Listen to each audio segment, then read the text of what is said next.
Today we're talking about art and labor and some of the reasons for which perceptions of intellectual and creative labor are different than the way we perceive other forms of labor. And to help us kind of unpack some of those issues, we've got three great panelists with us here today. So pretty much since the inception of this program, all throughout 2019, we've been talking about how artists function in larger economies.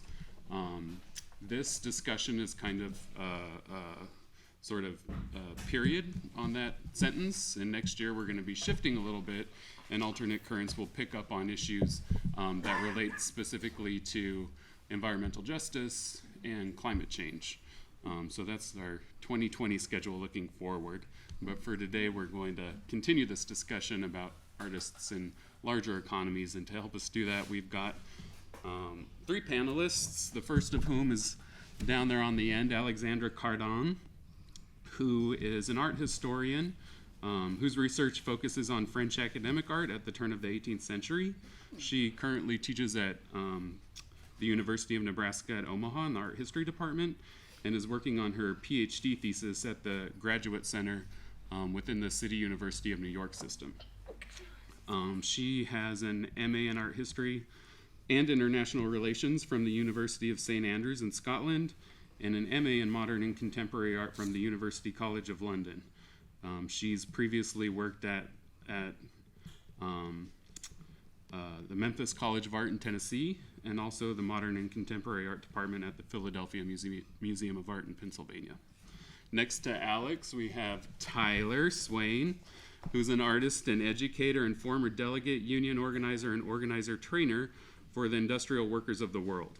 He's a founding member of the Nebraska IWW General Membership Branch and has served on the General Organizing Board, General Executive Board, and General Defense Committee of the Industrial Workers of the World. He's also served as a delegate for the General Membership Branch and delegate at large for the Wisconsin General Membership Branch during the IWW General Convention in 2014. And then next to Tyler, we have Denise Chapman, who is a theater practitioner here in Omaha.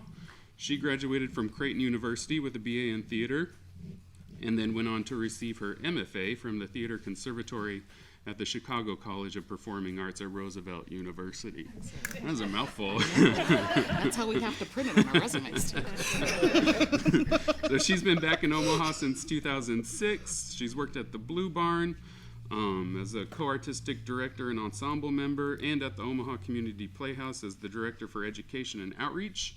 She's an alumni of the fellowship program at the Union for Contemporary Art, where she also works now as the producing artistic director. She teaches classes at Metro and UNO as well. Lovely. So we're really grateful and happy to have them all here with us today.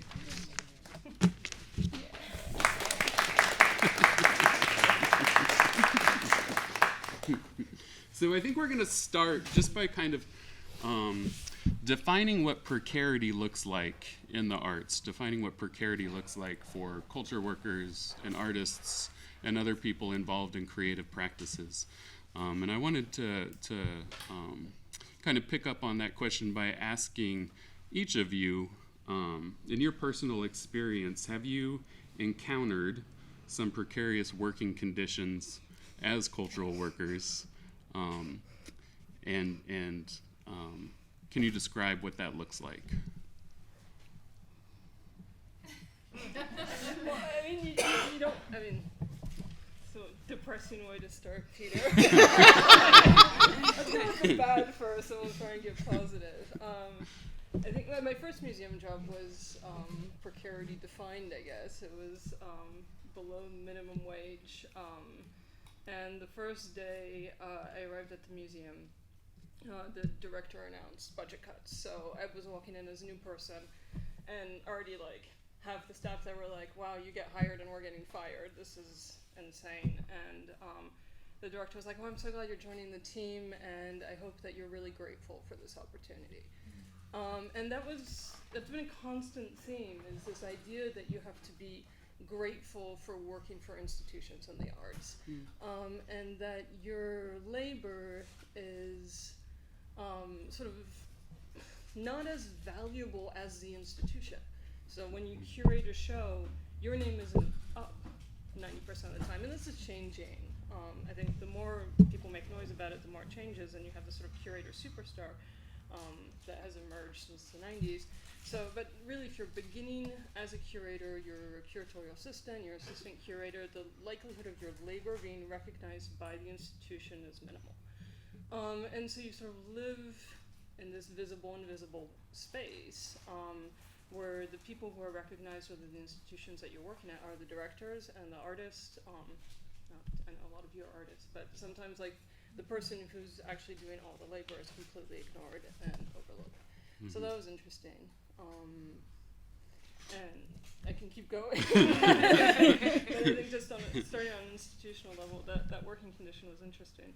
And a huge eye-opening in that difference between also like the curatorial and the administrative wing of a museum, where you have administrative staff, which I'm really thinking about like the finance department, press, etc., who are told that their labor is incredibly important, and the curator thinkers of the museum, the people who are generating the contents for the museum, are being told that they need to be grateful. A financial officer has a skill, and they're taking often a pay cut to work at a museum, and therefore the museum is grateful to them, but the museum is not grateful for the people building the content. And that's a weird space to work in, because you're like, this is my profession, and I've worked hard for it, I've gotten degrees for it, and yet I keep being told, be grateful. I think that's a really important point that we'll circle back to in a second. Denise, have you encountered similar situations in the theater community? I think that it lives in the space of paying your dues. That's what this thing that gets framed around it. And yeah, like, you know, right out of undergrad or during undergrad, you're doing internships and work and places, and you do some math and realize you're making like maybe 75 cents an hour. Right. And you are running around and supporting directors and actors and technicians and designers in a position of like a stage manager, for example, and doing that kind of work. And I feel it's interesting in the sense that there is an acknowledgement of the work, because in performance, but there's still that you pay your dues, you're lucky to be here, we're going to pay you $2 to be here for all of this time, but this is what the work looks like, and how do we get away from that being the acceptable baseline. And people telling you this is great exposure. Yes. Oh my goodness. When I was working at the Biennale, this artist was missing light bulbs, and he said, Alex, can you go to this specialized shop? This is in Venice. I'm on one end of the island. They're like, can you go to the train station, take a train for 2 hours to go to the specialized light bulb shop and come back? And with the understanding that I was just going to pay for my travel, go buy these really expensive light bulbs and come back for exposure. And I was kind of like, all right, yeah, I'll pay my dues, but like, this is a little insane that you're sending me off in the middle of nowhere to go do labor that is for the sake of gratitude again. So there's kind of a prestige job mentality Yeah. that institutions and organizations leverage to make you feel as though you're just lucky to be Oh, there. you're so lucky to be there. Yeah. Right. And Be working in that field, doing what you want to do. As an exhibiting artist, Tyler, have you found that there are similar sort of undercurrents of thought when working with galleries or organizations?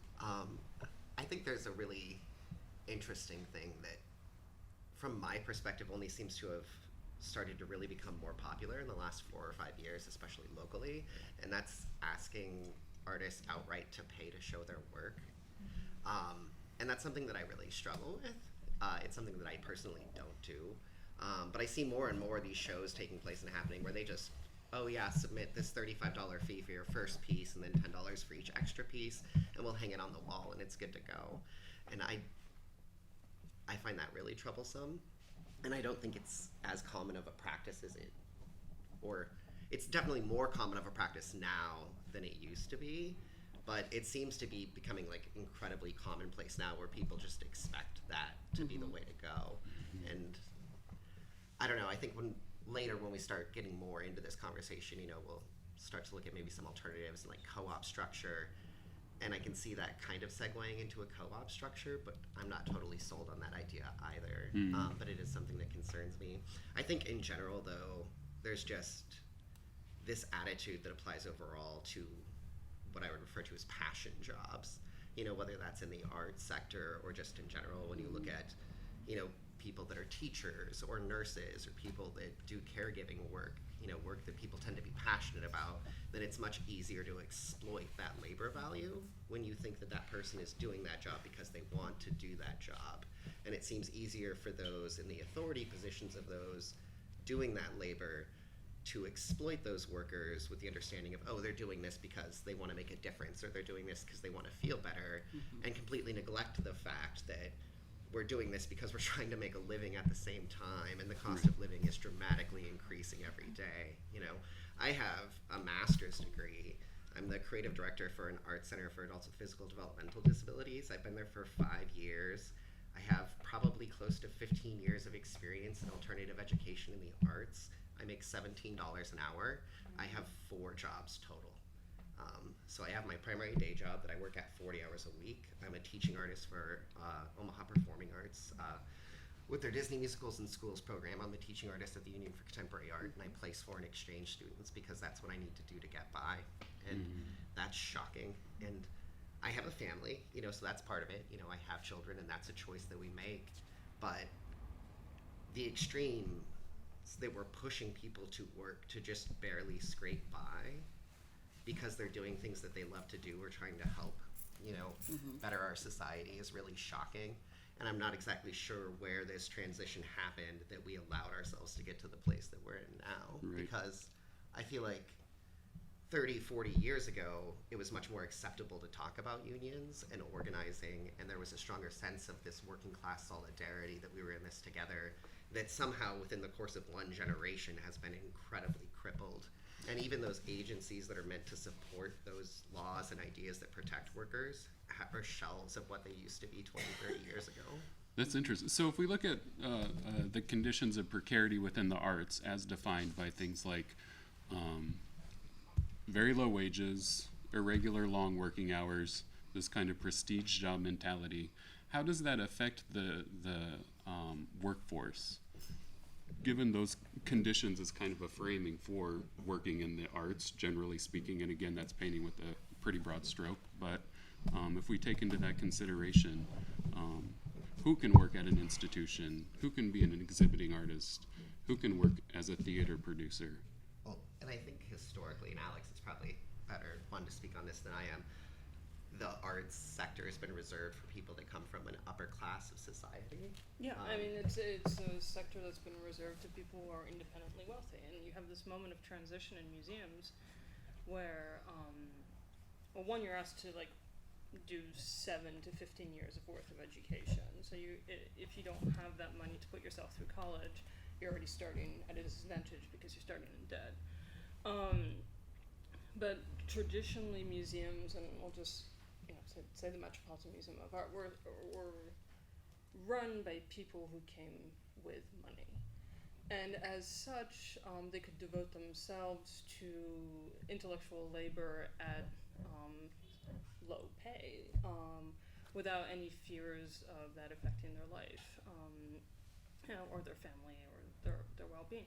The museum's desire to broaden and diversify their employee base has created a problem for them, because now they're trying to attract people from across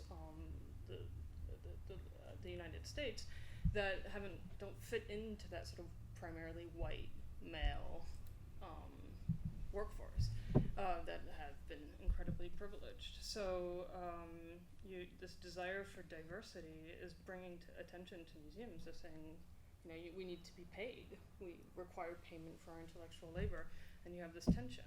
You also have museums that are putting on exhibitions that deal with these issues publicly, while refusing to confront them within their own workforce. So this is where we get to the issue that's happening in New York at the moment, and this is museum staff looking to form unions. And so I guess we can segue to that. Yeah. New Museums specifically is the institution I'm thinking of in New York, but I know that there are others that have begun to form unions of their own. The Guggenheim has an art handlers union. I think MoCA in Los Angeles just started a campaign to ratify a union campaign, or to ratify a union at the institution. A friend of mine who works at New Museum said that before, during discussions leading up to their decision to form a union, in each of those meetings when they got together, they had a salary share. Everybody went around the room, said exactly how much they made, and they used that as a way to create a degree of transparency within these meetings so everybody knew where they were coming from and situated. And I'm curious to know what you all think about that idea, the idea of transparency when it comes to cultural labor. I think it's very important. I think we should all be able to discuss our wages at any time with each other. It's something that you're legally protected and allowed to do in your workplace. And if you don't understand the disparities that exist there, you can't begin to address those issues. But for some reason, we've created this society where it's like this taboo thing to talk about. You know, we don't want to discuss like workplace issues unless we're just comfortably kind of kvetching about it. But in like a more focused, why is this kind of happening? Why does this person make this amount when this person makes this amount and they do pretty much the same thing, or this job can't exist without this job? You need to have a baseline and know what's really happening there before you can begin looking at the issues that exist because of it. And that comes from that history of privilege where you never really cared about your income if you were independently wealthy. Michelle Fisher did this incredible thing where she was together. She's a curator now at the Museum of Fine Arts in Boston. When she was at Philadelphia, she got together with a group of friends and said, you know, like, how much are you making? And then they put a spreadsheet online and passed it around to all museum workers to input their salaries. And it was just so broad. The disparity, titles meant nothing. The per hour pay between women and men had an enormous gap. Between the high administration versus mid-level to low. It sort of reflects the economic disparity of the United States at the moment, with this 1% that's making all the money, and then you have the people who are actually producing the intellectual labor, or the physical labor, so in the case of art handlers, who are getting paid minimally, or even just given part-time work. And that level of transparency is crucial. Every time you look at a job application on museums, there's no demand that they tell you how much they're going to pay you for that labor. Sometimes they even ask you to input what you desire. So you are already sort of killing your job application because you're putting in a number that they might just be like, no, you know what, I can look at this other person who wants $5,000 less per year, so I'll go with that. And anyone who goes over this number is ignored and rejected because their value is too high for the museum to deal with. And I just want to say that practice of not disclosing compensation is just prevalent and dominant today. I don't know if you've looked for a job recently, but I don't even remember the last time I saw a job posting that actually said what the compensation was for that position. Or And even it a goes state range. by Or state. even a range. Or even a range. Yeah. You know? Commensurate with experience. Yeah, Exactly. that's And you don't get to determine your experience. Actually, for this panel, I thought I would do an interesting little exercise. I had my CV reviewed by, my resume reviewed by a company that deals with business CVs. And they wrote back to me saying I had minor achievements in my career because my listed successes were not quantifiable by numbers, which I was like, oh, well, that's great to know. I really achieved nothing, because the things that you achieve in the arts, people don't understand. And so therefore, consumer with experience is a very vague term that's open to Right. interpretation. Which is because I think a lot of what we do as cultural workers deals with community building and deals with creating a sense of togetherness almost, right? Yeah. And that's I think, do you think that there are reasons for which labor associated with community building is remunerated differently than labor associated more directly with building capitalist frameworks. Absolutely.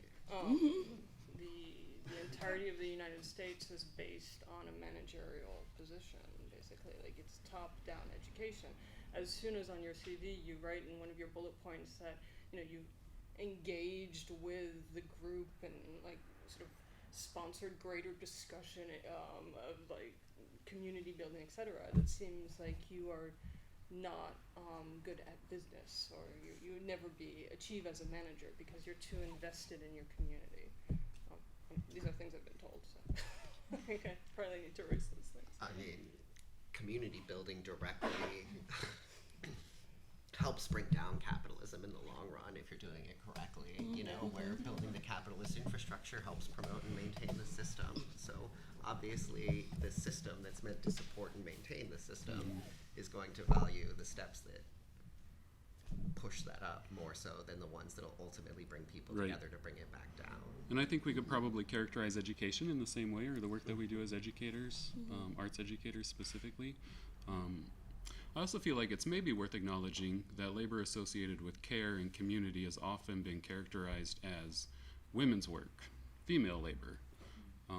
And I wonder if you all think that's another reason for which creative and artistic labor is perceived a little differently.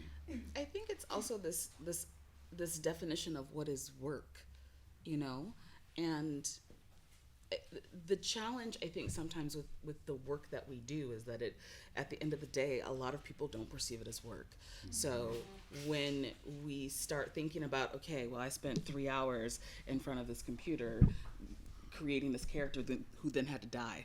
It was a whole thing when I figured out David was dying. I was like, no, right? And it's this like, there is work. There's a workload to that, but that workload isn't a common experience within our society. It's not something we can like I get like this, right? This is work. I get that. I get, you know, going to the place, clocking in, doing this task, checking a thing. But this thought of being in this intellectual, creative, community building space becomes so nebulous, and because it doesn't fit in this narrow definition of task completed work, it becomes hard to quantify for folks. And I think I will say, for me as an artist, I don't live in quantifying things, right? I generate, and we create experiences, and we have these moments, and we come together, and we like change the whole world. But that isn't tangible. So it is like, how do you have these conversations about labor, right, with folks who don't make that connection? My grandfather worked he poured iron, right? He poured iron like every day for 30 years. And when my dad became a TV reporter, he was like, when are you going to get a real job? And he mostly said it jokingly because he had no intention of his son ever pouring iron. But there's this disconnect, right? And folks can be proud of your work. Folks are very excited. Oh, you can eat, yay. But there's something, I think, that still feels mystical around the creative process in a way that creates this barrier of understanding that it is work. I always used to get frustrated with the chemistry folks in undergrad. I'm like, if you're not having just as much fun, right, mixing chemicals in lab as I am building a set or running a show, then you should rethink your life. like that was honestly the conversation I was having with people. And I think this conversation around passion, like, we should all be passionate about what we do, right? Like, if you are a plumber, you should wake up every morning and be really excited about plumbing, right? Like, in an ideal world, that's what we're striving for, that everyone is living their passion job. And I think as we start to create more spaces where people can actually identify what it is that they are excited about, what they are passionate about, and then provide opportunities and pathways and ways to say, okay, now this is how you do this and eat. and this is how you do this and pay your mortgage, then we don't have to have these like conversations about trying to like prove your self-worth to people who like feel disconnected from a process because they have never had the opportunity to explore what their passion was in the first place. That's a good point. I think it's hard in the art world. You don't have an ROI. I mean, what do you say? Everyone else, even in the nonprofits who aren't accepted as well with salaries and everything, they at least will say, we've changed this and we have our ROI. But in the arts community, what do you have? I mean, how do you define success in your art? The conversations I have with the people in the grocery store. Like I'm at Aldi, like living my best life, trying to get my cheese. And yes, and at Target. Hey, friends. Literally, I mean, and that becomes the challenge because really, like these success measures live in human interactions that aren't quantifiable and aren't like I can tell you how many I've had this year, if you want me to think about real hard and count them. But Unfortunately, it's not the infographics. But it's not the infographic; it's the people. Yeah. Unfortunately, we live in a capitalist society, and those conversations you have in Target aren't going to put food on the table. So there has to be another more definitive way of measuring success in your labor field, and that's got to be, am I able to make a living doing what I want to do, doing the thing that allows me to have those conversations. I'm not saying that those conversations aren't valuable, but in the society that we function in, those conversations aren't going to pay the mortgage. They're not going to. By all means, yeah. but Yeah. but that Like is personal one of my success, but, personal yeah. measures of success is like those conversations in the store. By all means, yes. No, that's not how I. That's not how I. And eat. I'm not saying, Yes. but we need to be able to eat. Yes. Unfortunately, the people that quantify whether or not our art is successful enough to meet that measure, they're the gatekeepers, and they're also the ones that pay themselves a lot of money to do this thing and maintain it and want to pay us an exposure. But we need to get to those people to establish that provenance, to say, like, hey, I'm successful enough to merit what I'm asking, or I'm successful enough to do this in this other realm, So if we're talking about metrics and communicating the value of what we do, are there strategies that come through collective organizing or cooperative working that could potentially communicate the value of that labor more effectively than as we do as individuals in those kind of anecdotal settings where we're talking to people at the grocery store in maybe less formal contexts? I think any labor issue that you need to approach is going to be more effective if it's approached collectively as a unit. So in the history of the industrial workers of the world, when it was first founded in 1908, they would predominantly organize migrant workers that would travel around, doing field hand work or various things, or like loggers.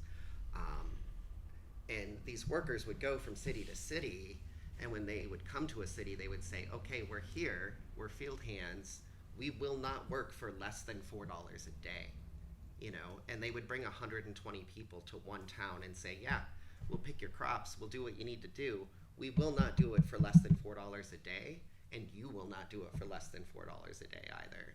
And they had to get a little violent sometimes, maybe, but that's how they affected change, and at the time, you were going to these farms and things, and they were paying workers $1 a day, $1.50 a day, and this group would come in and say, we will not work for less than $4, and you will not work for less than $4 either. And it was quite effective, but somehow in this 100-year period, we've completely forgotten that as a labor pool, we have a significant amount of force and power that we're able to affect just by withholding our labor.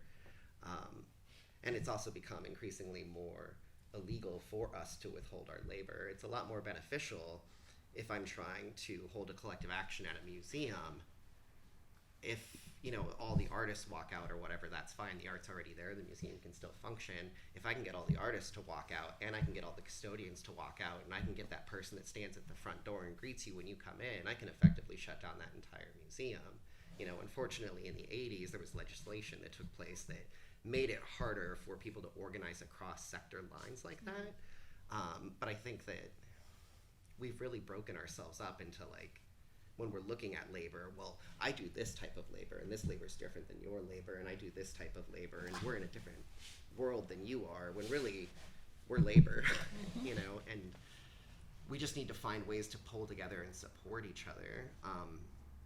One of the most effective things I did when I was organizing at Starbucks was we effectively formed a picket line, and we were trying to get people together to picket, and I was like, look, I need you here to picket, but I need you here to picket at 4 a.m. before the store opens. And it was really hard to do, and people didn't get it. But the dairy drivers that delivered Robert's milk at the time, I know it's not Robert's anymore, they were Teamsters, and it's written in the Teamster contract that they will not cross a picket line. So even if I can only get 10 people to show up at that Starbucks at 4 a.m. when that milk truck comes up to deliver, if there's 10 people standing in front of that store holding a picket line, those drivers will not deliver the milk. If Starbucks does not have their milk, that store cannot function for that day. If I can withhold the entire profits of a store for a day, that's a very effective like economic tactic that one person can't do by themselves, you know? But I think that that example applies to other worlds when you start reaching across those lines and how you're looking at that solidarity. So can you talk a little bit about how structurally, how does something like a union differ from something like a cooperative? So the legal definition of a union, and I feel like people forget this often, it's not like an organization that you pay dues to that's going to support you and do whatever you need. It's 2 or more workers engaged in protected concerted activity to improve their workplace. And I think that everybody needs a union. We need unions in our communities. We need them in our workplace. But it's just 2 or more people coming together to affect a positive change. That is the legal definition. So by legality in the United States, if you are 2 or more people and you can show that you are working together to affect some kind of positive change for the others in your workplace, you are a union, and you are afforded certain legal protections based on that an average worker working by themselves is not, right? So it starts with just having conversations. And when I worked as an organizer, we'd use this acronym AEIOU. It stands for agitate, educate, inoculate, organize, and then push or unionize. So, you know, you come together with people and you start discussing the issues that you see in your workplace. You know, what's going on? How are you feeling about how today went, or what, you know, what's happening here? How are you feeling about, you know, this person making so much more money than we're making? You know, you need to agitate that situation. And then once you've agitated that situation, you start approaching, well, what could we do to change that? You know, well, you could go to the boss and ask for a raise. Yeah. How do you think that would go if you went to your boss and asked for a raise? You know, they could tell you no. Well, what if everybody in your department went to your boss and asked for a raise? You know, it might be a little bit harder to tell them no. You know, so you start educating people about how you can affect that positive change and how that change looks different if you do it through an approach of solidarity. But then you also need to inoculate people and point out the realities of what happens once you start trying to affect positive change. You know, we can talk about, okay, if you go to the boss and say, I'm really mad about this thing that's happening at work by yourself, what's the worst thing that could happen? They could fire you, all right? What if 2 of us go? Well, they could fire both of us. If 5 of us go, they might not fire all of us. Well, if they fire us, is that legal? You know? So you have to talk about these things and what that process looks like. Because unfortunately, like I said before, labor law in the United States, especially in the last 30 years, has really become a tragedy. We talk about it being a trash can lid pretending to be a shield. And there are certain aspects of labor law that are no joke. You know, the EEOC, they don't mess around. The Department of Labor, they have some pretty big swings that they can pull.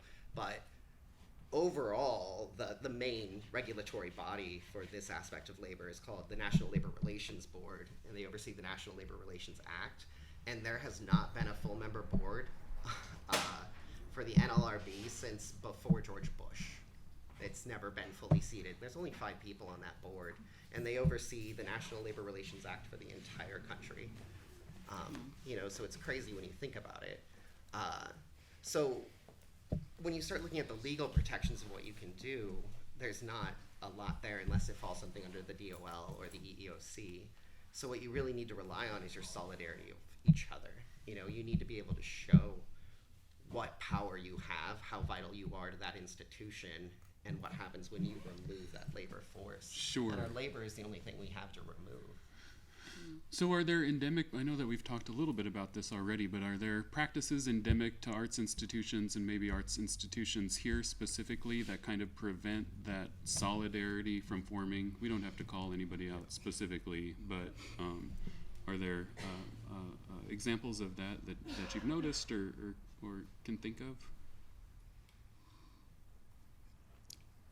Do you want it from us? Because there's a hand.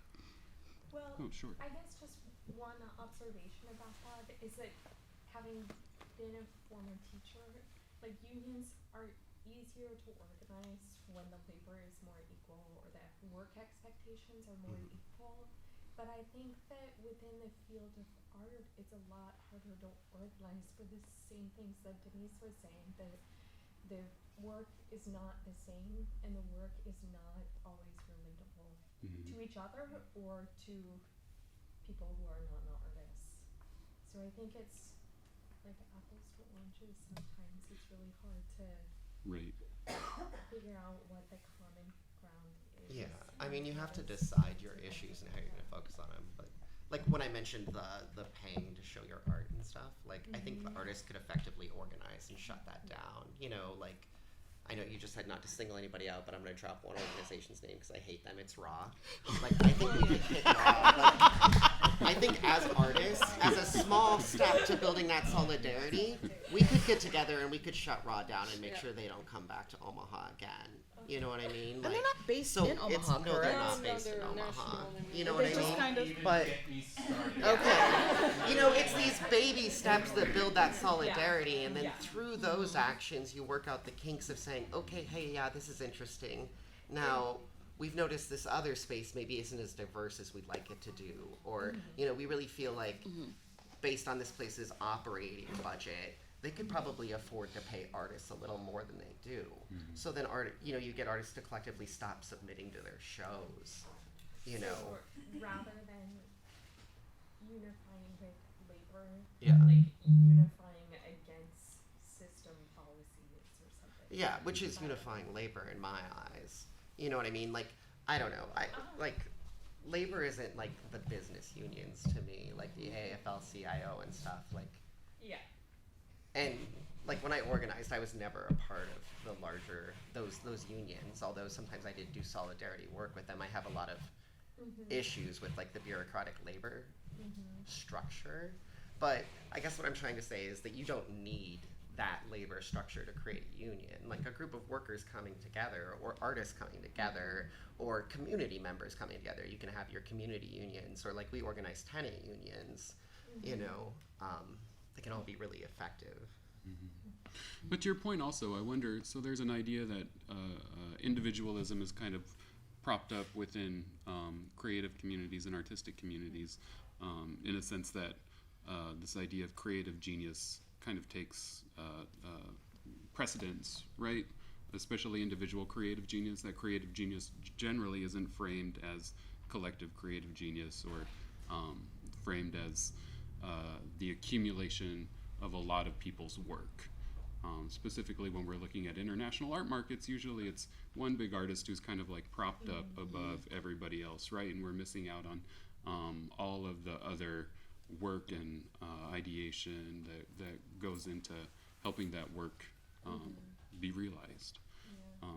So I wonder too if when we're talking about solidarity and collective organizing, if that idea of individualization as it pertains to an arts context kind of needs to be re-examined.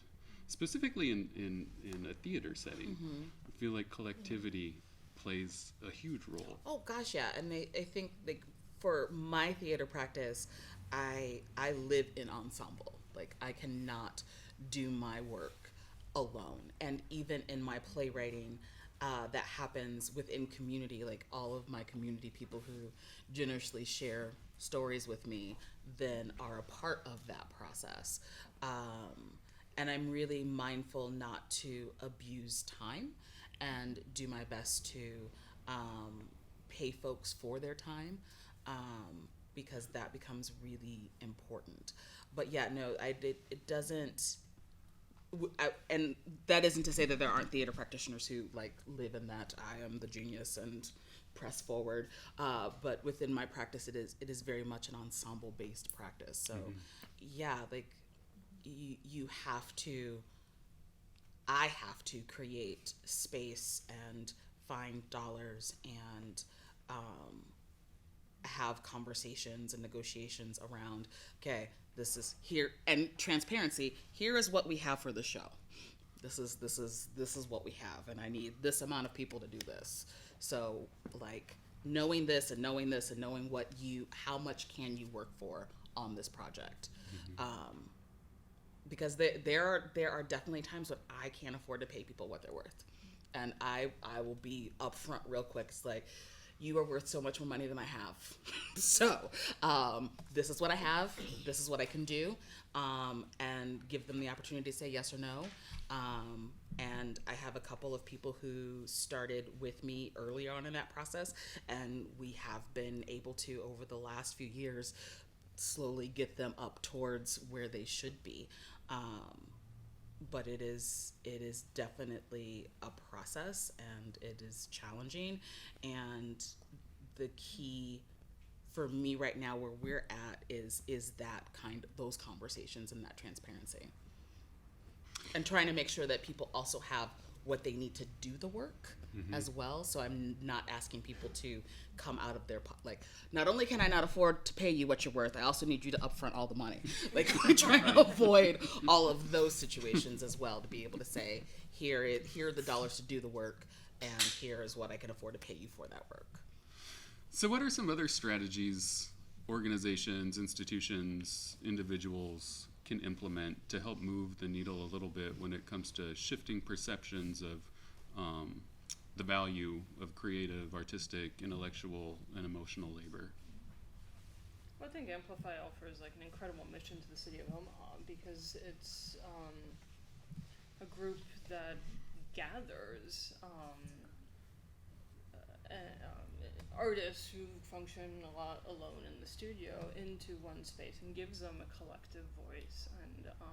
And cities that have these groups that encourage these presences are far more successful just as living spaces, because cultural life starts to become valued by people outside of the art world. And I think that's key, is to be together as a group and stand, and not always as a union, but here sort of as a collective cooperative model that gives you presence on a bigger stage.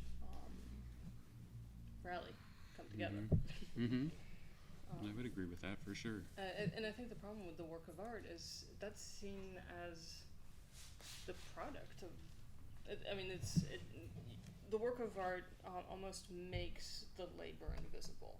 So you have artists who work continuously to produce one object, but that's all the public sees. So they quantify your labor as solely that piece, and not the steps that you took to get there, not the grants that you applied in order to find the materials, not the space that you rent. They don't understand the complexity of what it takes to make a single work of art, and they don't know how to quantify that. So drawing attention to that, I think, is absolutely key, so that you're able to share in a creative process that becomes less mystical. The aura of the work of art continues to haunt artists, even though it's been largely discredited within our own circles. That there's a mystical aspect to the creation process that needs to be dismissed. I think just having a willingness to call out exploitation when you see it, which can be a hard thing to do, right? And it's hard, because it can be a scary thing to do. Yeah, especially when you're like, oh, well, sometime I might want to do a show with that person or that organization, but I see them doing this one thing right now, and it's not okay, so you take a stand against it. But again, that's where the solidarity comes in. If there's more than one person doing it, it's a lot easier to stick your neck out. Space is available for rent. You need to gather a whole group of people to be able to afford the space, but you only get it for 24 hours, and then you have to run your entire publicity. Museums spend months putting together a show and sending that whole mechanism forward. As a group of 5 artists, you're being asked to put in a huge amount of labor for a 24-hour show without any guaranteed sales. That's exploitation at a certain point. People are finding ways to get artists to pay out with the promise that they'll have a sale, and I find that practice highly reprehensible. Which is a disturbing trend for, Well, It's a for super sure. disturbing trend, and it's Just- been going on for too long. reiterates the idea that if you want to be a successful artist, you need to make art that you can sell, you know, and I don't think that art has to be a physical object or anything. And it takes part of that corporate capitalist mentality that demands that you please your audience. Yeah. Artists are the visionaries of the avant-garde. They offer images that are difficult. They enter into incredibly complex conversations that get overlooked by their ability to sell. You can't envision the growth of a city without artistic input. If we look at Omaha and see how it transforms, I mean, I've been here for, this is year 8. The city has completely transformed in 8 years. There are buildings going up everywhere. Where are those going up? In centers that have attracted artists. We can talk about Benson. When I arrived, there was like 5 shops. Now it's an entire strip that's dedicated to the entertainment of a group of people that don't live there. There's been incredible gentrification. Artists have been moved to other areas of the city now. Also Blackstone, that's developed around the culinary arts, again, for the entertainment of people. So when people that don't function within artistic circles look at art, they see it for entertainment. They don't see the value that it brings to the city. I once had to go and sit in front of the mayoral council and justify why I was asking for funds for an exhibition.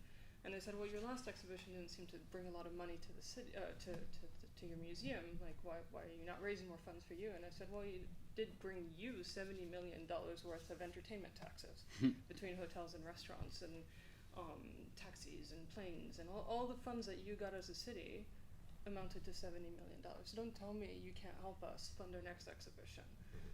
Like, we have value. It's not value that you can directly quantify, but it does exist. And if you want to have a successful city, having a successful art scene is central to that. If you want to have a city that is an agreeable place to live, having artists on your advisory board is central to that. Anything to do with betterment involves artists at some point. So to dismiss their labor because you can't quantify it is asinine. I think that's a great place to open up the discussion for questions. I wonder if maybe real quick before we do that, if you could talk a little bit about Wage, because I discovered Wage through Amplify, and Amplify is a Wage certified organization, correct? We are the only wage certified organization in Nebraska. So maybe you can talk a little bit about what that means and what that process looked like and the mission behind Wage. Yeah, I can talk a little bit about it. So Wage was started by a couple of artists in New York City, and it's an organization dedicated to creating some sort of consensus around how artists are compensated for their labor.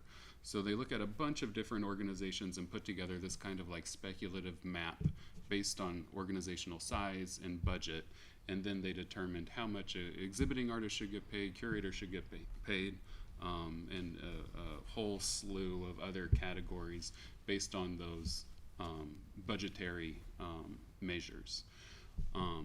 And it's started to get more traction nationally. There are more organizations that have become wage certified recently. Most recently, largest organization to become certified was Institute for Contemporary Art in Philadelphia. And I think that's the largest organization that actually holds the certification and is really committed to paying their artists and staff according to those set standards. So it is not perfect, because, I mean, nothing is, but it's definitely created, in a sense, that baseline that we were talking a little bit about earlier for work that oftentimes is remunerated in a way that's very nebulous and kind of shrouded in mystery. It's created a baseline that at least sets some kind of standard or measure by which to move forward.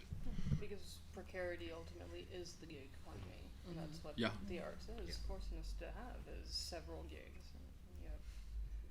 adjunct work, your studio work, restaurant work. Like, you're just stringing everything together in order to make ends meet. So to have something like Wage or Michelle Fisher's database allows you as makers, as artists, as people working in the art world to determine your worth and back it up. Come with proof. So, as an artist, you can join Wage. And if you're approached by an organization about putting on an exhibition or doing a show or speaking at a panel, you can contact Wage, and then Wage will send that organization a contract on your behalf stating this is what the median average is for an organization of your size with your operating budget to pay for this type of work, and this is what this artist would like to receive for compensation for doing this thing for you, and then they will negotiate that on your behalf. That's right, I forgot about Which that is really piece, but nice. that's super important. And then once you've successfully secured payment, so that the institution either has the option of agreeing to that contract that Wage sends or opening negotiation, and they'll handle those discussions for artists on their behalf, which is kind of nice when you're starting to come in and, you know, if you're nervous about broaching those subjects and stuff, to have this organization that already has the contracts drawn up and is willing to take care of that for you. And then once you've gotten a contract back from an organization that Wage agrees to, then you become a certified wagent, and you can go onto their website and see the list of all the organizations in the country that are certified Wage organizations, and then the artists that have helped secure those fees, which is kind of nice. You see that little solidarity, and you get to call yourself a wagent. Which is also cool, yeah. And it's only $5. So how about some questions from you all?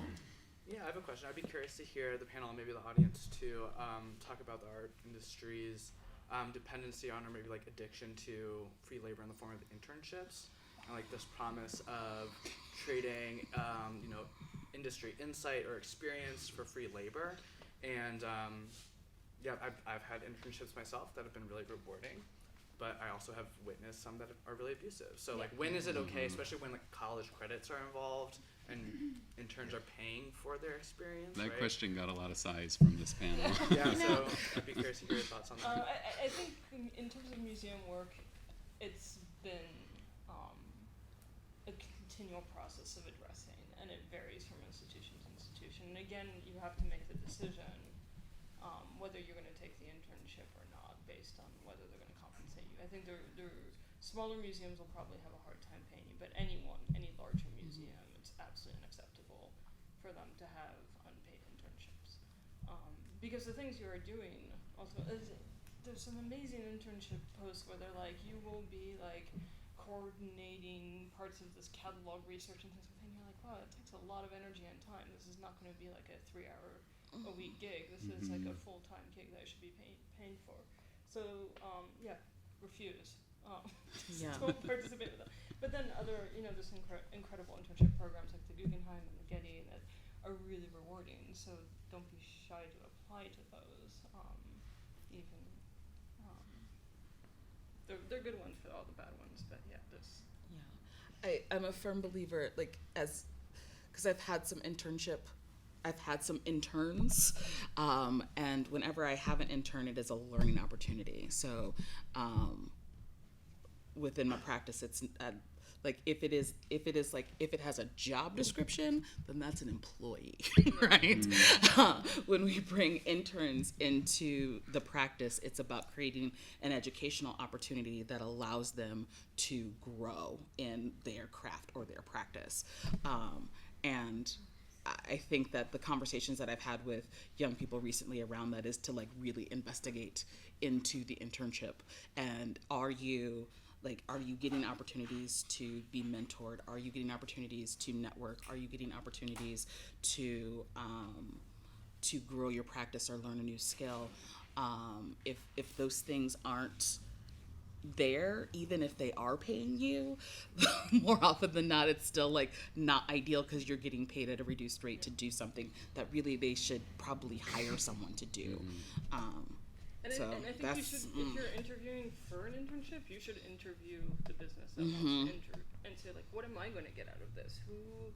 What learning opportunities are there for me? It's nice that you want to give me college credits, but what kind of jobs will be open to me afterwards? You really have to push back and question.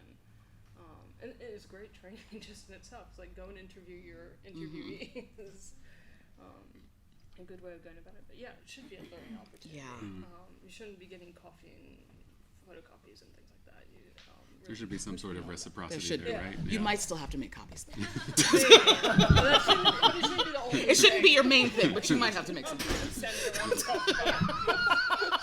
So I just have a thought, because art's been pushed aside, over the past few years, and, you've got STEM, art teachers are no longer in the schools, play productions have been reduced.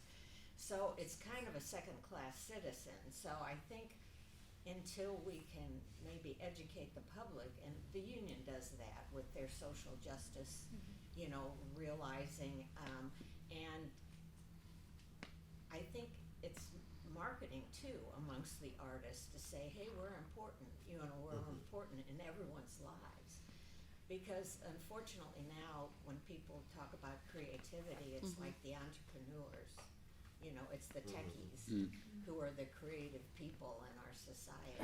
Yeah, and the National Endowment for the Arts released a really great report in 2016 that sort of addresses some of these issues, especially when it comes to the education of artists.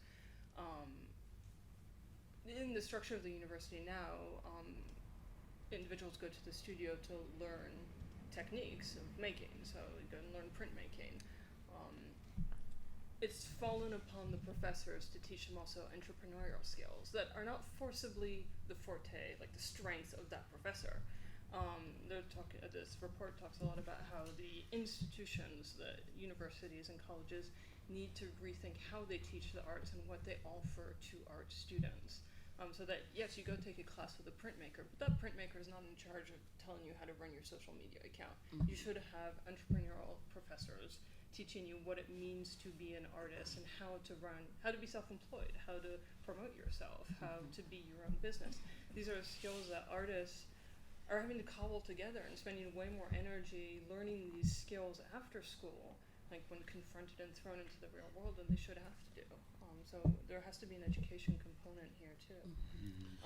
And UNO has a really interesting program now, Medical Humanities, which is pushing a little bit against STEM, because they're realizing that people studying sciences are very disconnected, especially doctors are disconnected from the art of looking, and that's a huge problem if doctors don't know how to look at their patients. Doctors also are losing, trainees are losing manual skills because they do everything on the computer. They don't know how to stitch. So why are doctors not taking art classes to learn how to sew? That's a good question. Well, you have to have these exchanges. You can't just put people in these funnels of education and expect them to come out fully skilled.